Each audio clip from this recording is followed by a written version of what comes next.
guys, welcome to the Calvary Chapel Salmon podcast. We are glad you're joining us here today. And I'm not flying solo today. I have Jordan over here. Hey guys, good to see everyone. Good to see you, And Jordan. it's not just me, Hagen. Well, first of all, why are you wearing a flannel in the end of July, Jordan? That's kind of weird. It's been a little chilly out. This morning I got up and I went on my little jog, and it was a little chilly out this morning. And so I said, today's a good day. How far did you jog? Oh, not too far, just 4 miles. Really? Two in, two back. And how are you keeping track of these miles? A good friend of mine, a good buddy, William, is letting me do a trial run on his Garmin watch, which is beeping at me. So Wow. I don't know what it wants me to do. Do you like it? I actually really do like it. Yeah, it was very nice just running with it, and it tracked like as I was running, I could see how fast I was going and adjust my pace accordingly. So that was very convenient. That was very, very nice. And yeah, but it's really, really cold down here in the basement. Yeah, down here in Idaho. Yeah, well, not in Idaho, but like right here, it's cold. So I came prepared with my flannel, and you guys are just gonna freeze like little penguins today, but that's okay. It is a little chilly. Yeah. So if you could not put your hands on the table, that'd be great, because I can just see you in this shot here. Oh. And then it's just less awkward. Stay like that. Okay, I will. Yeah, you can kind of see me right here. Yeah. That'll be fun. That's that's nice. Cool. We're still getting the camera angles that's right. Something we should have figured out before we started recording. Working things out. But that's no okay. problem. But it's not just me and Jordan. Jordan, who else is here? Man, well, we're graced with the presence of Joshua John. How's it going, guys? Josh has joined us once before, and many of you know Josh. You've come to love Josh for his talents and for his personality, and particularly his drum playing. Yes, he's very good at playing the drums. Good at all instruments, I would say. Golly. Trombone. The trombone. Everything he picks up, he's good at. That's what he's got. But Hagen, why are we having Josh on again? Well, we had him on the first time, I think, when he first got here. That's true. And now we're having him on this time because he's leaving here. So this is his exit interview. Yeah. Oh, wow. My exodus. Yes. So maybe we'll kind of start. I think we have something else we want to talk about too.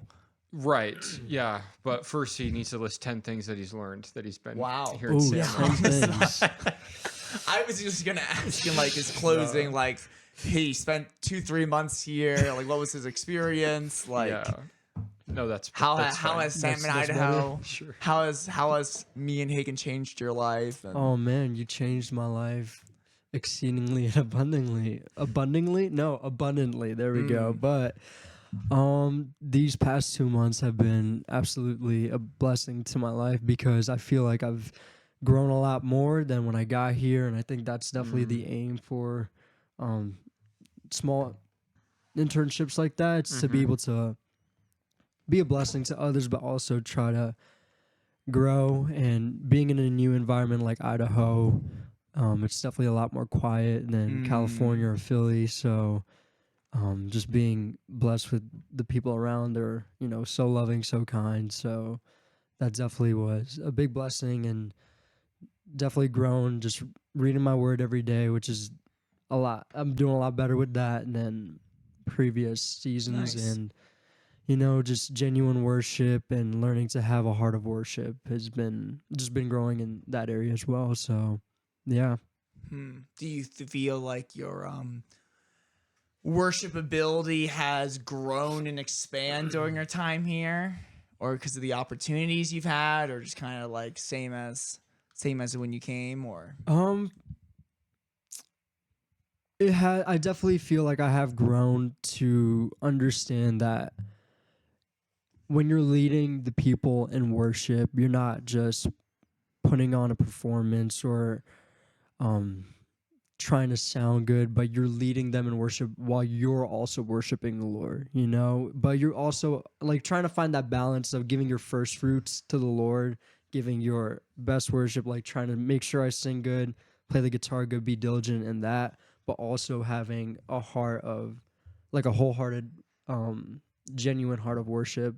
Just finding the balance with that has been interesting. But learning that has been nice, Yeah. trial and error, but yeah. Cool.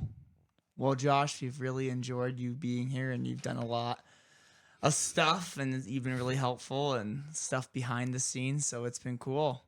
Loved being here. It's been Yeah. a blessing. Can you think for of any sure. good questions for him, Hagen? Like Bible questions or Well, you could quiz him right now. Yeah. yeah. Well, today we want to talk about anxiety as well, and this was something that someone suggested maybe we bring up, and I think it's something that maybe quite a few people struggle with. And I really don't have, as Josh was talking, I was just trying to think what was the most like anxious season of my life. And I really can't think of it, honestly. Like, I'm not an overly anxious person. I don't struggle with depression. All of my levels I'm just pretty like constant, which can be hard for me sometimes to understand people who really get sucked into anxiety and depression, because for me it's like I have a bad day, but then that's it, because the next day is not the same day and it's always better. And I know some people, their life doesn't work that way. But the Bible talks about this. So one thing that you can do is you can actually shorten this up by unscrewing this, and then it's not as heavy out front, and then it won't fall. We're just working out some details. Yeah, I'm we adjusted this a little for a guitar. Jordan Yeah. just struggle with his mic stand. No, and we it's got like, it. You're giving me anxiety, Jordan. Yeah, Stop sorry, it. we got it. Now it's perfect. Okay. Yeah, it's all about balance. So Man, with it not at as that. far out, it's more balanced. Well, I don't want to be slouching either, so That's I want right. to be Nice, nice, straight nice back. and straight up. Yes. So you don't get anxious for too long in cycles. You just kind of have bad things maybe have a bad happen. day or even just like a bad afternoon, but it's never like compounded. Yeah. So it's easy for me to cynically look at people and just say like, just be happy. Like, just be positive. Like, why? I don't understand why you're stuck in this rut. Like, just choose not to be. And part of it is a choice. And that's the tricky thing about anxiety and depression, is that you get into it and then you get used to it. And then although you don't like it, you get familiar with it, and then you just stay in the cycle. And you just have to like break out of it. And some people, and I think this is a pretty few amount of people, actually have some sort of chemical imbalance where they need help from like doctors, and they actually need to be on prescription drugs to help with their anxiety or depression. But I think there's far too many people on that medication that don't need to be. My first thing when people are struggling with anxiety and depression is, well, what are you doing with your life? Or what are you eating even? Or what are your habits right now? Because if you're eating garbage and not doing things, of course you're depressed and anxious. Eat cleaner food, exercise a little bit, and see if that helps. And I can almost guarantee it will help something. Yeah. Right? I think And then exercise is a big thing. And then what are you consuming outside of just like food as far as like content? Are you watching CNN nonstop? Are you watching Fox News nonstop? Of course you're anxious. Like, stop watching negative things, and now you're not as negative as much. Or now you don't see the pessimistic part of life anymore, because you're not just constantly, So all of that is just really simple, tangible things that we can do to like check when you feel yourself in those bouts of anxiousness or depression, like step back for a second, observe your life, and it's like, why am I feeling this way? Because there's a reason. Your body's telling you something, right? That's why you're feeling that way. So instead of just covering it up, which is what a lot of drugs can do, they numb you instead of dealing with the root of the problem. Oh, I'm struggling with something. Let me just numb it. No, you're struggling with something. Let's find out why you're struggling with something and find out how to heal through it and get beyond it. So, Yeah. I think that I probably relate to you, Hagen, a lot as far as just, I don't really get too depressed or anxious, or I've never in my life been like depressed, as people use the word, like in an extreme way.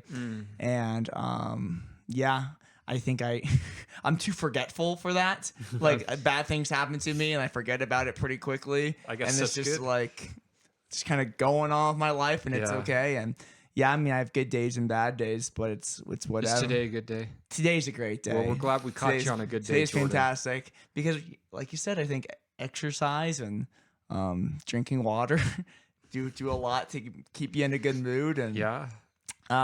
Community. That's the only thing I'd probably add to the practical things that you listed all, like food, content, but Proper like sleep. sleep. If I don't sleep well, then I am much more sensitive, right? Yeah. Yeah. Sleep. Yeah. Don't stay up all night watching YouTube and TV. Sure. And it's like, is it a choice? Maybe not, but maybe it's like a whole bunch of little choices. Maybe you could say it like that. Is it one choice? No. Is it a million choices? Maybe. Yes. Like you had the option to wake up on Sunday morning and go to church and surround yourself with people. And for some people, that's super easy. And for some people, that's really hard. Yeah. Like I'm aware of that. Like for some people, it's very difficult to go and put yourself in these social environments, or especially if they're new environments.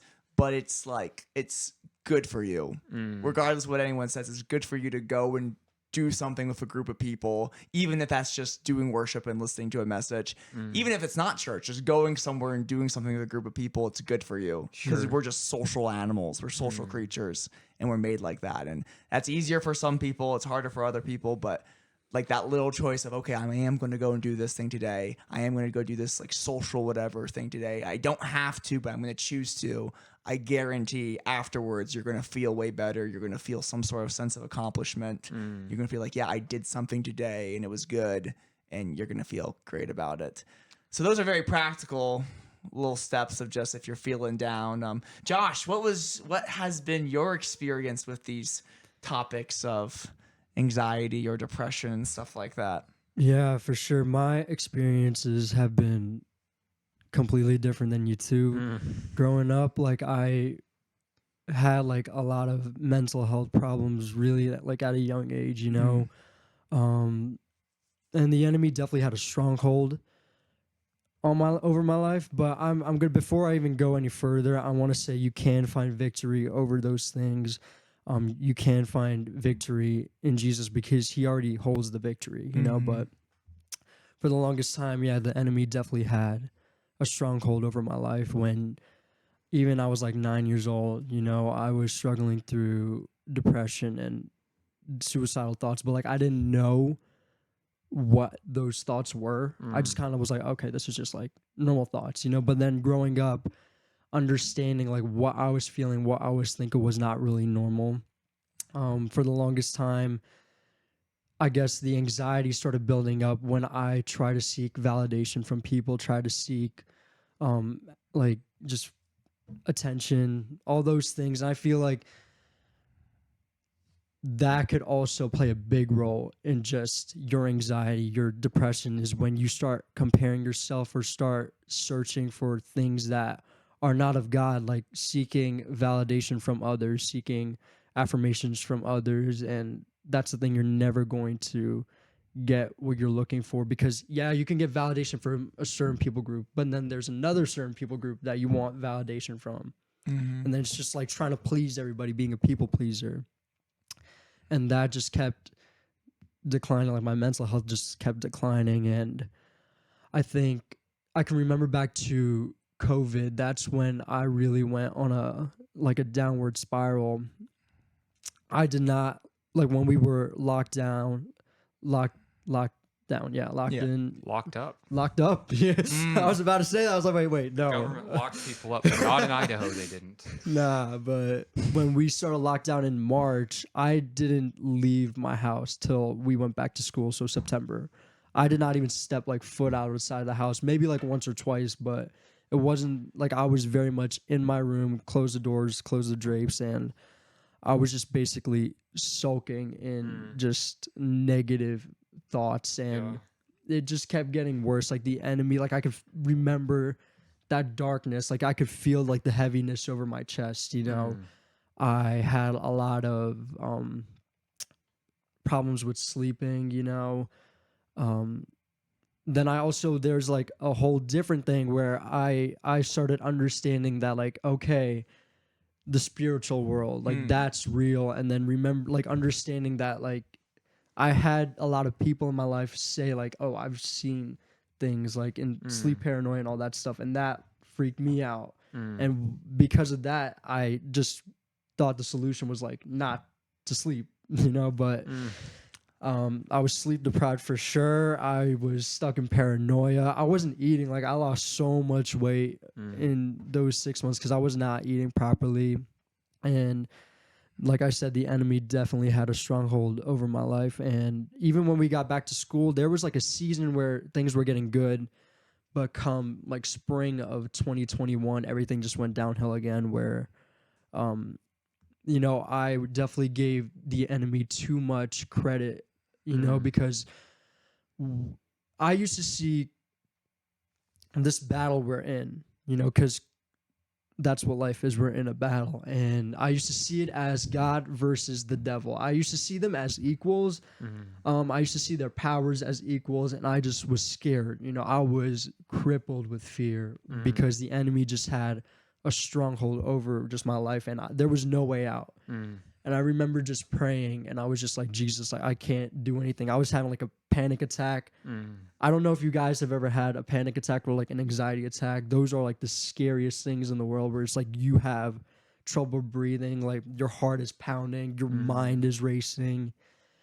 And it wasn't like a once and done deal with those anxiety attacks. Like they would come often because of even like not going to sleep a whole lot. Like I remember normally around like 4 a.m. Every other day or so, I would just have a panic attack. And I was like, is this life? Like, I'm only 17 years old. Is this the rest of my life? Like, I don't want this. And then again, like suicidal thoughts. I was like, you know what? That's the way to end it. But if any of you are like thinking that way, just that is not the answer. That is definitely the enemy. He's lying to you, And it's so sad to be like, that's kind of like our culture that we live in now. It's just like so many people, like teenagers especially, they're just living and just having a lot of mental health issues. And it breaks your heart because they think that's just life. Like I was saying, I was like, is this life? But I remember just crying out to God. And I just remember taking a big like inhale, and then I exhaled, and it just felt like everything was just lifted off my chest because I was a believer. It wasn't like I didn't have the Lord inside of me. I was just giving too much credit to the enemy. I was just allowing him to do his work. But I think there was just a time where I was like, Jesus, I believe that you can break chains. I believe that you can just take this away from me. And yeah, it's just Jesus had to be the one to step in and do that work, and I was just on a phone call with Pastor Mark Avila, and I've just had a lot of phone calls, a lot of conversations with him. And I haven't been dealing with anxiety, but I have been dealing with a lot of confusion in my life, just kind of like what this next season after Salmon looks like. And he pointed out something that just really opened my eyes. And he was saying, you can't have a heart of gratitude or a heart of anxiety like coexist. Like it's either one or the other. And the way you kind of have victory over anxiety is having a heart of gratitude, having the intimacy with the Lord, just delighting yourself in him. And delighting yourself in him means being intimate with him. And that's kind of what I've been doing for the past few days. Just there's a mountain like right behind Hagen's house. I just drive up there, just pick up my guitar, just sing and just read the word. And it's definitely calmed me down a lot more, even though there is still some confusion. Like, what do I do? I'm not nearly as stressed or anxious or just jumpy with thinking about all that. But yeah, that's just kind of been my experience with just mental health, is that sometimes you feel like you're locked up in your head, you feel like a prisoner in your own body, and I think the biggest thing can definitely be like what people think. That could be a big thing. It could also be like validation, or even just thinking about the future. I think those are like your main points, or even like feeling inferior to others and just like comparison, just all that. Those are like your main points of just like allowing anxiety or depression or just any sort of mental health illness to just really creep in your life, But yeah. Yeah, I like what you said about like gratitude being almost the opposite of anxiety, or gratitude and anxiety not being able to exist inside of you at once. Yeah. I think that's really I think it's really, really powerful. I never heard that kind of before. Just Me kind of like the neither. idea of like, I'm either going to be grateful or I'm going to be super anxious about my life. And it's kind of one or the other. So that's important. So you mentioned something in there about how like you came to this point of like giving it up to God. You gave it up to Jesus. Yeah. And you felt in that moment this lifting. What was kind of like the process after that? It was just kind of like a gradual, things got better, you had a better perspective, or did Jesus like move your life in a different direction where you got better friends or better whatever going on? And Yeah, no, that was back in senior year. So, Okay. Even after all that, I was kind of living a life as a carnal Christian, and things started to go downhill again, but not really with my mental health, just more of my walk with the Lord. But the Lord really got a hold of me October of 2022. That's when I was like, I'm going to live for you and only you. Like, I'm not going to allow you to be a part of my life. Like, you are the reason I'm breathing. You're the reason why I'm living. So my life is yours. So just total surrender. It was like October 2022. But then I had like another like anxiety attack come February 2023 because we were a part of like this big friend group. And there was just a lot of drama in that because a lot of the believers in that group decided to take like a step back. And there was just one night my phone was just being flooded with messages and I was just like, man, I'm getting attacked. And I just kind of lost it. And the moment I gave it up to the Lord, I was like, I can't just do this on my own. I think that's when I was like, okay, there's victory in this once I just give it over to Jesus. Because there's sometimes I could trick myself being like, I'm giving it over to Jesus, but I'm still like having a hard time breathing, I'm having a hard time, but it's because I haven't completely given it to him, you know? I think there's definitely a difference between thinking that you have given everything up to him versus just actually being wholehearted with it, you know? And yeah, it's just a game changer once you give everything up to the Lord, because the Lord doesn't want you to be anxious. You know, Philippians 4:6, you have that pulled out, right? That's right. Can I actually see that real quick? It's right here. Thank you. It says, be anxious for nothing, but in everything by prayer and supplication with thanksgiving, let your requests be known to God. And then verse 7, and the peace of God, which surpasses all understanding, will guard your hearts and minds through Christ Jesus. So Jesus, he does not want you to be living a life like a defeated life. You know, we can have the victorious Christian life, but we got to make him the center of it. We got to bring, like it says, our requests be known to God, you know, and the peace of God that surpasses all understandings will guard your hearts and your minds. And I think that's so crazy because that's normally where it all happens. Like, when you're having a panic attack, your heart's beating crazy, your mind's racing. So it just says like we have a guaranteed promise that when we give it all to him, when we are not anxious, when we live a life where we've completely surrendered to the Lord, his peace that surpasses all understandings, it will guard our hearts. You know, it will guard our minds, our thoughts. But we have to be the ones to give up that control, give up just control, just surrender wholehearted, you know? Yeah.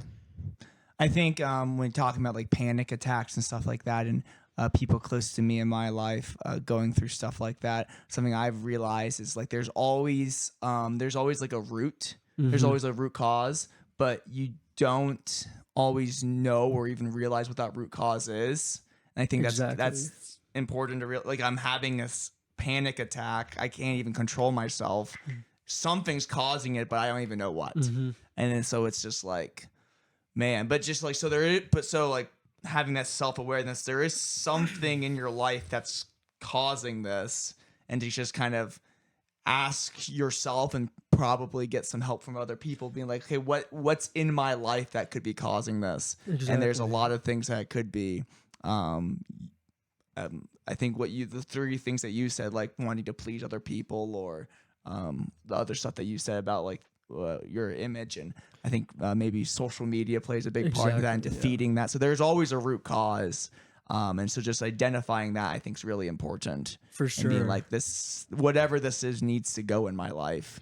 So yeah. And I definitely think it is like social media plays a big part of it Mhm. because parents, like talking to my parents, like they didn't understand, like you're a kid, like how could you be going through this? Like you don't feel this until like you're much You don't even have older. to pay taxes. Yeah, exactly. You know, it's just, and I was like talking to older people and they were like, you're only like 15, you're 16. Like, why are you going through this? Like, you shouldn't be feeling this way until like later on in life. And I think it's because You of like shouldn't the be pressures depressed of until at just- least you're 20.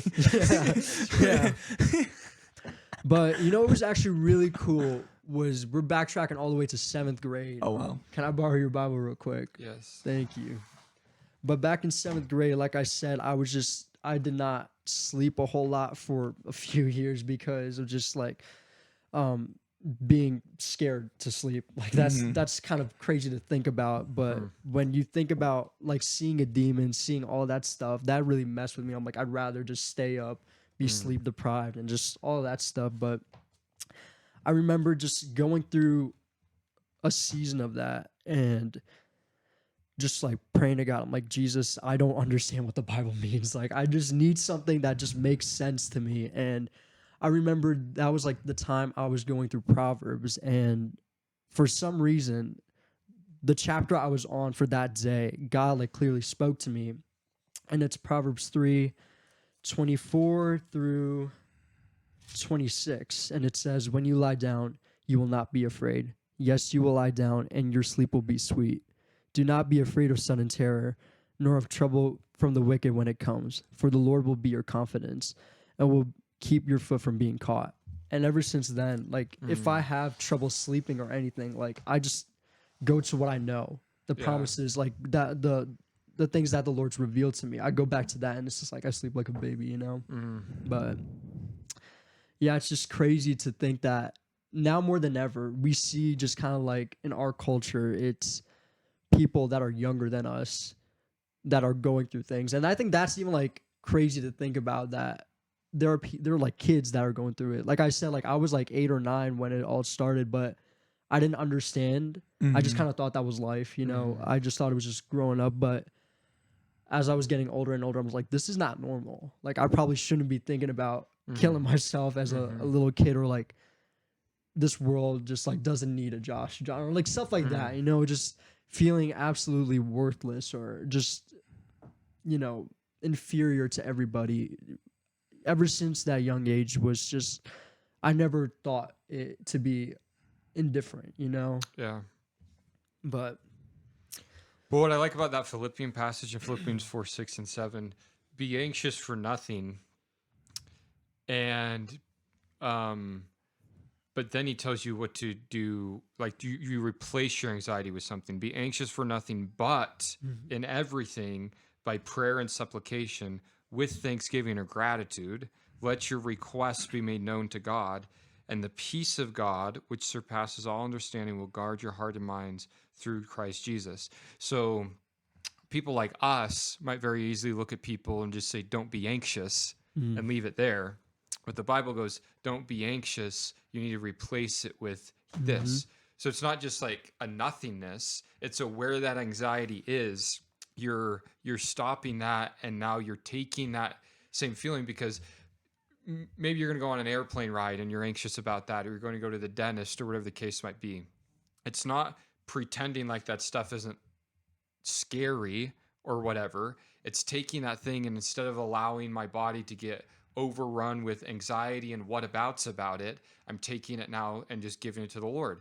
God, you know I need to go to the dentist on Tuesday, and it's the appointment's there. It's already going to happen. And I'm just going to go, and I'm going to trust you in it. God, you know I need to get on this airplane in order to get to this place, so I'm just going to give it to you, instead of just like, well, what if? And the little key for me when I ride on airplanes, I don't think about what I'm doing. Like if I'm on a plane and I literally think I'm in a tube in the sky, tens of thousands of feet above the air, or 10,000 feet or whatever, I guess tens of thousands probably, with 300 people crammed into this space, like if you think about that in the moment, it's crazy. Don't think about it, right? And it just is easier. Yes. A good verse to go along with that too is 2 Corinthians 10:5. And it's the idea of bring every thought captive. That's kind of sums it up for me super clearly in my mind, like every single thought.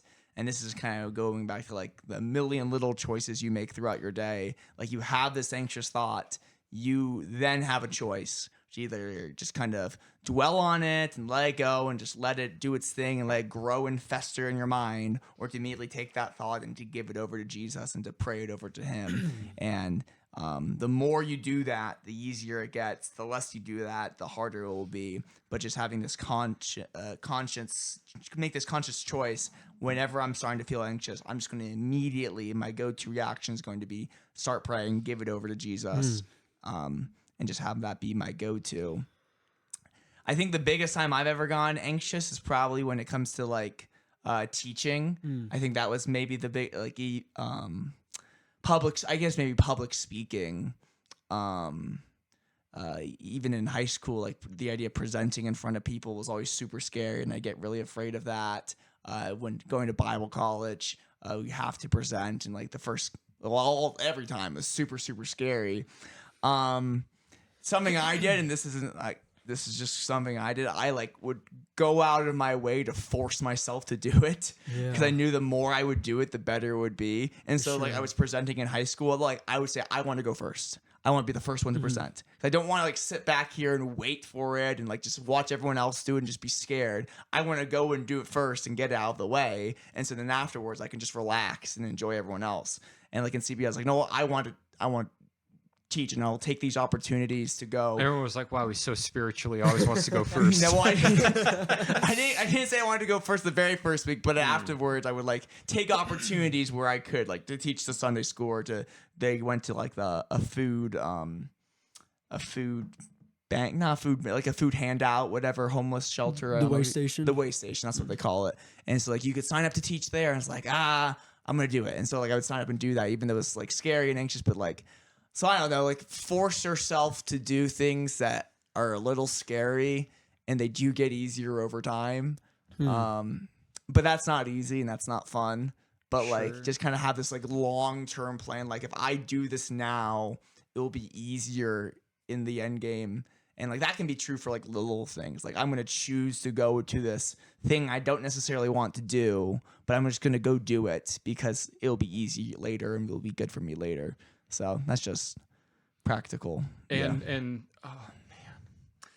So all of this kind of ties in. I heard this thing the other day on like a YouTube short of this challenge that this guy was talking about that was popular back in the day. Anxiety and all this stuff kind of goes along with like this fear of rejection. And he had this like exercise that he talked about that people would do. And it's like for 100 days straight, you need to like ask someone to do something for you that you know they're going to reject. So like go to Starbucks and ask them, could I just have this drink for free? And like, you know, they're going to say no. But the point is they're going to say no and you're still going to be alive. But there's this anxiety or fear that if I get rejected, I'm just going to like die immediately. And it's just to prove to yourself, no, you're not. And it's like the silliest things. But be like, could I just have that for free? No, you can't. Okay, cool, no problem. Exactly. And like some people couldn't. Now this guy's crazy at that stuff. Like it appears that wouldn't affect you at all. Exactly. Like I would never ask someone for some of their food or anything like that. Like you have no issue with that, which is actually really cool to see. Like I would be so afraid that people would be like judging me or thinking I'm weird. Well, they do, but you're just like so much above us in that way, Jordan. Yes. Which is cool. It's called being socially unaware sometimes. Yes. And it's a gift sometimes. Yeah, yes. only sometimes. Yes. But yeah, sometimes when you're too socially aware, you can get trapped in your head, Yeah. and it's like the worst someone can say is no. Yeah. And it's like that's okay. And to just like practice that so that you That's realize very it's not this interesting. monster that's going to eat you.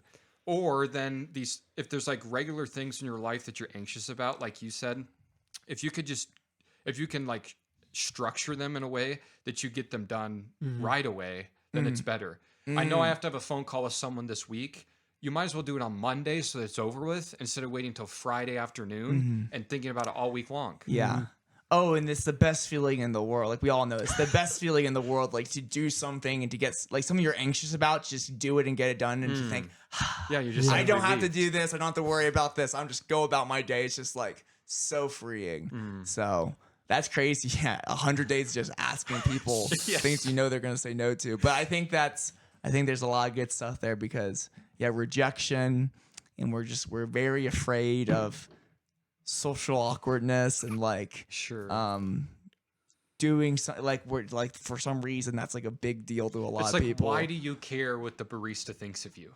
Yeah. Like, why? I don't know. Because I'm prideful. That's why. Right. Exactly. But it's like, it doesn't matter like what this person thinks of you. So when you just do something silly like that, you're like breaking this mold of like, oh yeah, it doesn't matter. No, sometimes it does matter what some people think of you. Yes. That's important. I need to remind myself that. Like, it's good to, Like your senior pastor. for sure.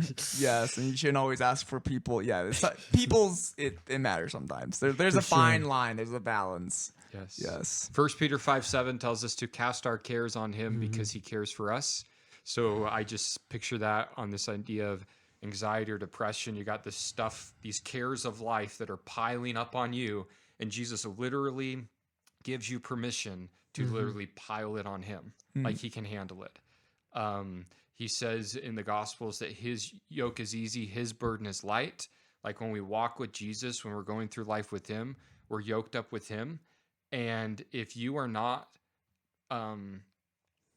if your walk with Jesus is burdensome, anxiety, and depression, you're doing it wrong. It doesn't, like, he tells you his yoke is easy, his burden is light. So I guess my point is that stuff isn't coming from him. Like you were talking about earlier, it's Satan. John 10:10, the thief comes to steal, to kill, and destroy.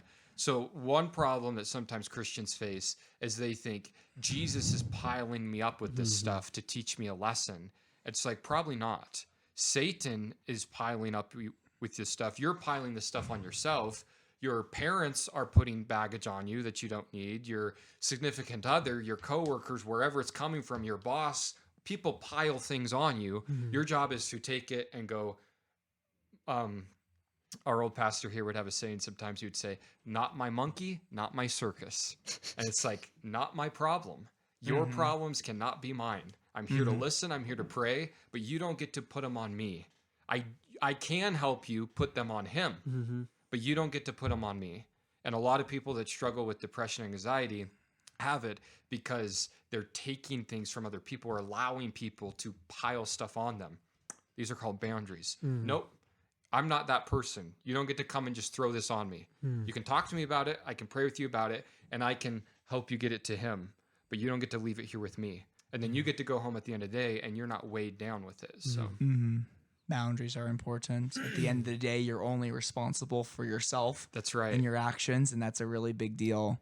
And at the end of the day, you can only control yourself and not others. And as much as you wish you could control people, you just can't. Yeah. And when you can get to the point of realizing that, yeah, you're in charge of you, that's freeing. Yep. Wow. Well, there's also... Do you have verses, or were you looking something up? Or Yeah, I was just kind of saying I wanted to go point. Who's just that? Is that you? Yeah, it's Hagen. I thought he was aware. I'm just gonna let this ring. should we put them on live? But Yeah. no, I definitely have like a few points I want to leave our viewers with. Is that intimacy with the Lord? I was just listening to a message from I just referenced him before, but Mark Avila. I was just listening to that message, and what it requires brokenness. It requires pursuing God. It requires transparency, and what that means is pouring out your heart to him. And like you said, is that like to cast your cares on him, like he can take it. I feel like sometimes we don't give a lot of things to the Lord because we're like, I don't know how he's gonna handle this. We're scared of giving certain things over, but he's invited you to do that. He's invited you to just dump everything on him, but I also feel like sometimes we think that we have a mountain load of problems and it's too big for Jesus. And I think sometimes that's a lot of our thinking. It's like, yeah, we can, it's easier said than done saying like, yeah, this is so easy for Jesus to move. Like Jesus can move mountains. But when it comes time where you have like a mountain you need to overcome. Sometimes it's like, I don't think Jesus can handle this, but it's Jesus. Like he Yeah. can handle it. Mm. And the last thing is to desire to experience him. And going back to just the future, you know, like a big thing is just a lot of people's anxieties can stem from is like, what does tomorrow look like? And we see in Matthew chapter 6, Jesus is the one saying it. It's because it's all in red. So Jesus is saying, he's saying, therefore I say to you, do not worry about your life, what you will eat or what you will drink, nor about your body, what you will put on. Is not life more than food, and the body more than clothing? Look at the birds of the air, for they neither sow, nor reap, nor gather into barns, yet your heavenly Father feeds them. Are you not of more value than they? Which of you by worrying can add 1 cubit to his stature? So why do you worry about clothing? Consider the lilies of the fields, how they grow. They neither toil nor spin. And yet I say to you that even Solomon in all his glory was not arrayed like one of these. Now if God so clothes the grass of the field, which today is, and tomorrow is thrown into the oven, will he not much more clothe you, O you of little faith? Therefore do not worry, saying, what shall we eat? Or what shall we drink? What shall we wear? For after all these things the Gentile seeks.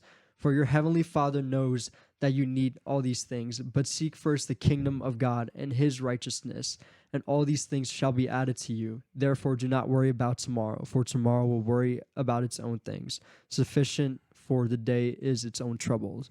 You know, like God knows what we need. You know, it says right here, seek first the kingdom of God and his righteousness, and all these things shall be added to you.